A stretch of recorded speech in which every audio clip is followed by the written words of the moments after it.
दुनिया के एक ऐसे कोने में जहां पहाड़ों की ऊंचाई सांस रोक लेती है और ठंड हड्डियों तक पहुंच जाती है, वहां एक गहरा राज दफन है। अफगानिस्तान का वखान कॉरिडोर, एक 350 किलोमीटर लंबी जमीन की पट्टी जो तजिकिस्तान और पाकिस्तान के बीच दबी हुई है और एक छोटे से बॉर्डर पर चाइना से मिलती है।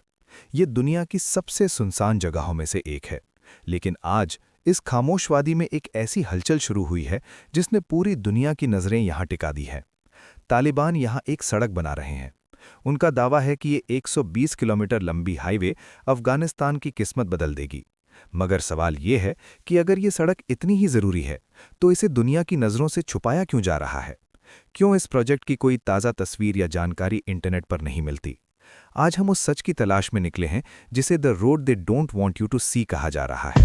सफर की शुरुआत काबुल से होती है। वहां पहुंचने का रास्ता कोई आसान रास्ता नहीं है। आप सिर्फ एक फ्लाइट लेकर वहां नहीं उतर सकते। कई दिनों का सफर, दुश्वार रास्ते और हर मोड़ पर तालिबान के सख्त चेक पॉइंट्स। 2021 में जब से अमेरिका और नेटो की फौजें यहां से गई हैं, अफगानिस्तान बदल चुका है। तालिबान का कब्जा है और उनके नए कानून हर तरफ नजर आते हैं। हर चेक पॉइंट पर आपके फ़ोन की तलाशी ली जा सकती है। हर सवाल एक शक की तरह होता है। हमारी टीम के पास परमिट्स तो हैं, लेकिन डर हमेशा बना रहता है। इस मुल्क में मीडिया या जर्नलिज्म करना मौत को दावत देने जैसा है। हम बढ़ रहे हैं फैज़ाबाद की तरफ, जो बदख्शान प्रोविंस का दिल है। यहाँ की मिट्टी में सोना है, लेकिन लोगों के चेहरों पर सिर्फ फिक्र। फैज़ाबाद पहुँचते ही पहला झटका लगता है। मिनिस्ट्री का एक अफसर साफ मना कर देता है, आप फिल्म नहीं कर सकते। उनका कहना है कि ये हुक्म सीधा ऊपर से आया है। आर्टिकल 17 के तहत जिंदा चीज़ों की तस्वीरें लेना मना है। लेकिन बात सिर्फ मजहब की नहीं है। एक अफसर दबे पांव बताता है कि ये रोड प्रोजेक्ट एक राज है। अगर इसकी असलियत दुनिया के सामने आ गई तो चाइना पर दबाव बढ़ सकता है। कन्फ्यूजन इतना है कि आपको समझ नहीं आता कि अगला कदम क्या होगा। लेकिन किस्मत साथ देती है और आखिरी मौके पर परमिशन मिल जाती है, मगर सख्त शर्तों के साथ। चाइना बॉर्डर के पास जाना मना है, वाइल्ड लाइफ एरिया में जाना मना है। सवाल फिर वही उठता है, ऐसा क्या है वहां जो हम देख नहीं सकते? हम आगे बढ़ते हैं, रास्ता और भी खतरनाक होता जा रहा है। सालंग टनल को पार करते वक्त ऐसा लगता है जैसे हम वक्त में पीछे जा रहे होंगे। ये टनल सोवियट्स ने बनाई थी, उनके हमले की एक पुरानी निशानी। अफगानिस्तान को ग्रेवयार्ड ऑफ एम्पायर्स कहा जाता है, और रास्ते में बिखरे हुए पुराने सोवियत टैंक्स इस बात की गवाही देते हैं। ब्रिटिश, रशियन, अमेरिकन सब यहाँ आए, सब ने कोशिश की, मगर कोई रुक नहीं पाया। इस मिट्टी का अपना एक मिजाज है।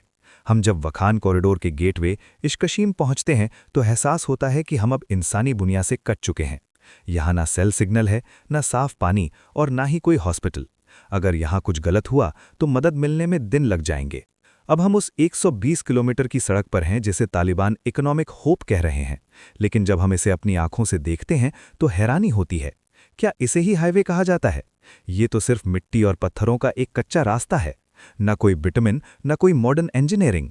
तालिबान का दावा है कि ये रास्ता चाइना के न्यू सिल्क रोड का हिस्सा बनेगा, मगर क्या इस ग्रेवल पाथ पर बड़े ट्रेड ट्रक्स चल पाएंगे? चाइना की नज़र यहाँ के ट्रिलियन डॉलर मिनरल्स पर है, कॉपर, लिथियम और सोना। अफगानिस्तान के पहाड़ों के नीचे दौलत दबी है और चाइना इसे निकारना चाहता है, लेकिन चाइना खुद डरता है। उसे डर है कि इस रास्ते से एक्सट्रीमिस्ट उनके मुल्क में दाखिल हो सकते हैं। इसलिए बॉर्डर पर उन्होंने एक ऊंची दीवार खड़ी कर दी है, बार्ब्ड वायर, कैमराज और गार्ड हट्स। रास्ते में हमें किर्गिज नोमैड्स मिलते हैं। ये वो लोग हैं जो सदियों से इन ऊंचे पहाड़ों में रह रहे हैं। उनके लिए ये सड़क एक उम्मीद है। पहले जिन ज़रूरी चीज़ों के लिए उन्हें हफ्तों का सफ़र करना पड़ता था, अब वो उन तक पहुंच रही हैं। Floor, rice, apples. एक छोटी सी गाड़ी अब उनके पास आती है जो एक चलती फिरती दुकान है। लेकिन ये उम्मीद भी एक डर के साथ आती है। इन वादियों में औरतों की आवाज़ खामोश है। हमें उन्हें फिल्म करने की इजाज़त नहीं है। वो सारा दिन काम करती हैं, दूध निकालना, खाना बनाना, लकड़ियां इकट्ठा करना, मगर कैमरे के सामने वो मौजूद नहीं है। तालिबान के 70 से ज़्यादा डिक्रीज़ ने उनसे उनकी आज़ादी छीन ली है। स्कूल बंद हैं, सपने धुंधले हैं। सस्पेंस तब बढ़ता है जब हम और आगे जाने की कोशिश करते हैं। तालिबान के लोग हमारे हर कदम पर नज़र रख रहे हैं।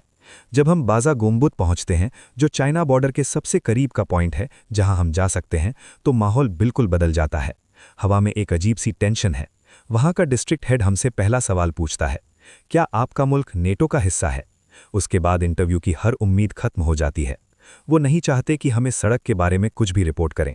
हमें वहां से वापस भेजने की तैयारी शुरू हो जाती है। ऐसा लगता है जैसे हमने किसी ऐसी चीज को छू लिया हो जिसे छूना मना था। वापसी के रास्ते में एक खौफनाक इंसिडेंट होता है। एक कॉल आता है GDI से, अफगानिस्तान की खुफिया एजेंसी। वो हुक्म देते हैं कि सड़क और कंस्ट्रक्शन की हर फुटेज डिलीट कर दी जाए। क्यों? अगर ये रास्ता तरक्की का निशान है तो इसे मिटाने की कोशिश क्यों की जा रही है? शायद इसलिए क्योंकि असलियत उस तस्वीर से बिल्कुल अलग है जो तालिबान दुनिया को दिखाना चाहते हैं। वो इसे एक मॉडर्न ट्रेड हब की तरह पेश करते हैं, मगर हकीकत में ये सिर्फ एक धोखा है। एक ऐसा रास्ता जो कहीं नहीं जाता, एक ऐसी कनेक्टिविटी जो सिर्फ कागजों पर है। चाइना और अफगानिस्तान के बीच ट्रेड आज भी समुद्री रास्ते से हो रहा है, क्योंकि ये पहाड़ी रास्ता व्यापार के लायक ही नहीं है। हमारा सफ़र खत्म हो रहा है, लेकिन सवाल वहीं खड़े हैं। हमने देखा कि कैसे एक मुल्क अपनी पहचान और तरक्की के लिए जद्दोजहद कर रहा है, मगर पुरानी सोच की जंजीरों में जकड़ा हुआ है। ये सड़क सिर्फ मिट्टी का रास्ता नहीं है, ये उन लोगों की उम्मीदों और एक रजीम के झूठ के बीच की जंग है। तालिबान इसे हाईवे टू द फ्यूचर कहते हैं, मगर ये एक ऐसे मुल्क में बनी है जो वक्त में पीछे जा रहा है, जहां लड़कियां पढ़ नहीं सकती, जहां कैमरा पर पाबंदी है और जहां सच बोलने की कीमत मौत हो सकती है। वखान की इन सुनसान वादियों में ये रास्ता शायद हमेशा के लिए एक राज ही रह जाए। हम काबुल वापस पहुंच चुके हैं। भीड़, शोर और हर तरफ तालिबान के झंडे। हम तो यहां से चले जाएंगे, लेकिन वो लोग वहीं रहेंगे। वो किर्गिज बच्ची जो 12 साल की होने पर स्कूल नहीं जा पाएगी, वो औरत जो अपनी आवाज़ नहीं उठा सकती, और वो मजदूर जो एक ऐसी सड़क बना रहे हैं जिस पर शायद कभी बड़े ट्रक्स नहीं चलेंगे।